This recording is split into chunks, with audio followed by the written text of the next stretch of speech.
Aujourd'hui, nous allons parler de Livio Sanuto. Que nous dit Wikipédia sur Livio Sanuto, également appelé Livio Sanudo ou Livius Sanutus, né aux environs de 1520 à Venise et mort en Italie probablement en 1576.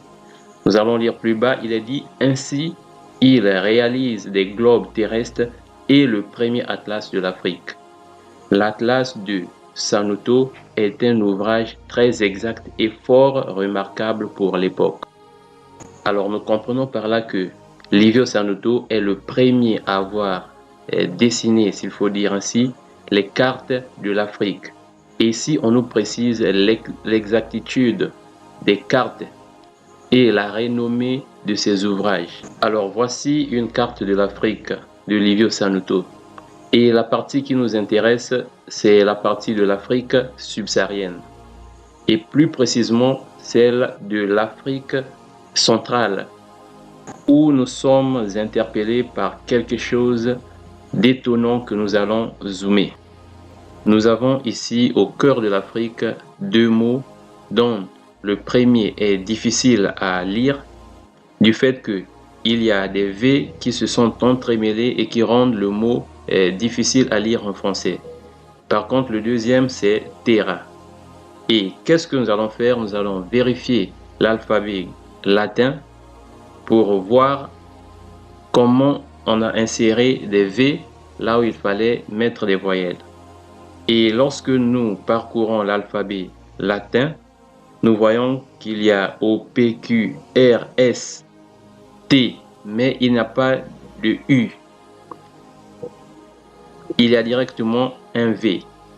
Par contre, en bas du V, il y a un petit U, ce qui revient à dire que les U peuvent être remplacés par des V en latin.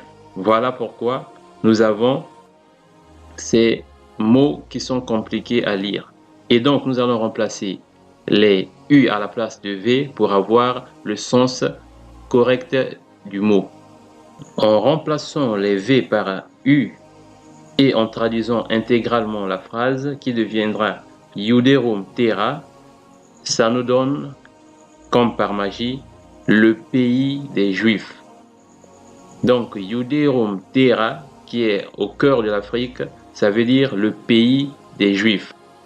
Et lorsqu'on traduit uniquement le mot Terra, ça nous donne terre.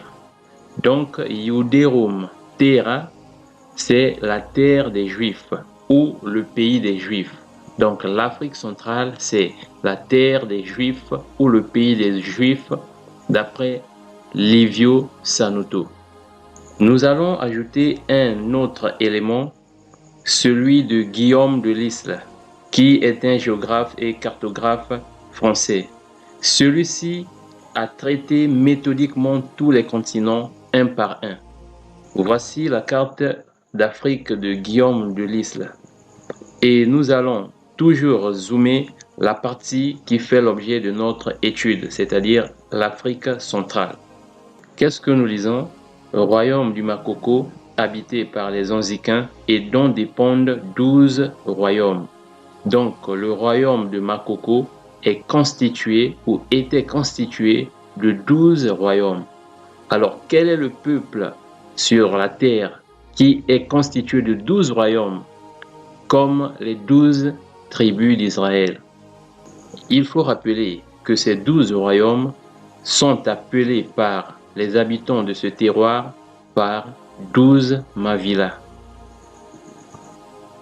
Or, ce nom Mavila est un nom composé qui cache en lui à la fois le mot Lovila et le mot Vila. Et nous allons consulter le dictionnaire Congo pour savoir qu'est-ce que Lovila et qu'est-ce que Mavila. Alors, Lovila, c'est le nom de la famille, nom du clan, nom de la race, de la branche, clan ou tribu. Voilà, c'est le mot qu'on va retenir, tribu.